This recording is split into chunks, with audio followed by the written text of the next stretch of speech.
Instagram లో request పెట్టిన అబ్బాయికి నా బిహేవియర్ క్యారెక్టర్ నచ్చింది. అంటే ఏది దాచను, లాయల్ గా ఉంటాను, ఎప్పుడు నా అనుకున్న వాళ్ళతో అన్ని షేర్ చేసుకుంటాను. అలా చెప్పడం వలన నచ్చాను బాగా అతనికి. తను అడిగారు పెళ్లి చేసుకుంటాను, మా ఇంట్లో మీ ఇంట్లో నేనే మాట్లాడతాను, నీకు ఇష్టం ఉంటే అనేసరికి నేను కూడా యాక్సెప్ట్ చేశాను తనని. 2 years తర్వాత మ్యారేజ్ చేసుకుందామన్నారు.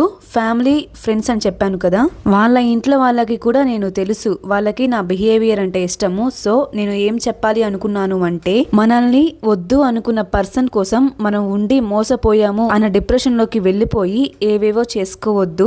ఈ భూమి మీద ఒక్కరే కాదు, చాలా మంది ఉన్నారు. ఒక్కరితోనే లైఫ్ అయినట్టు కాదు. దేవుడు ఆ పర్సన్ ని నీ లైఫ్ లో నుంచి తీసేశాడు అంటే దానికన్నా బెస్ట్ ఇవ్వడానికి తీసేస్తాడు అనుకొని మూవ్ ఆన్ అయిపోవాలి. నాకైతే గవర్నమెంట్ జాబ్ వచ్చింది, కానీ నాకు ఒక రిగ్రెట్ ఉంది. నేను ఏమైనా తప్పు చేశానా? ఇలా ఆ అబ్బాయి నన్ను వద్దు అనుకున్నాక వేరే అబ్బాయిని ఇష్టపడ్డాను కదా, దానికి నేనేమైనా తప్పు చేశానా? ఆన్సర్ ఇవ్వండి అక్క.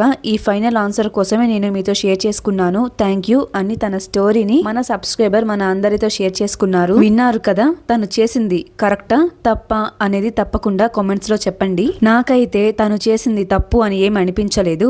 అండ్ ఇంకొకటి, బిజినెస్ ఉంది కదా అని చదువుని ఎప్పుడు నెగ్లెక్ట్ చేయకూడదు. ఫస్ట్ ఇంపార్టెన్స్ చదువుకే ఇవ్వండి. డిగ్రీ అనేది మన చేతుల్లో ఉంటే ఫ్యూచర్ లో బిజినెస్ లో లాస్ వచ్చినా కానీ మనం చదువుకున్న చదువు మనకు ఏదో ఒక రకంగా జాబ్ కి హెల్ప్ అవుతుంది.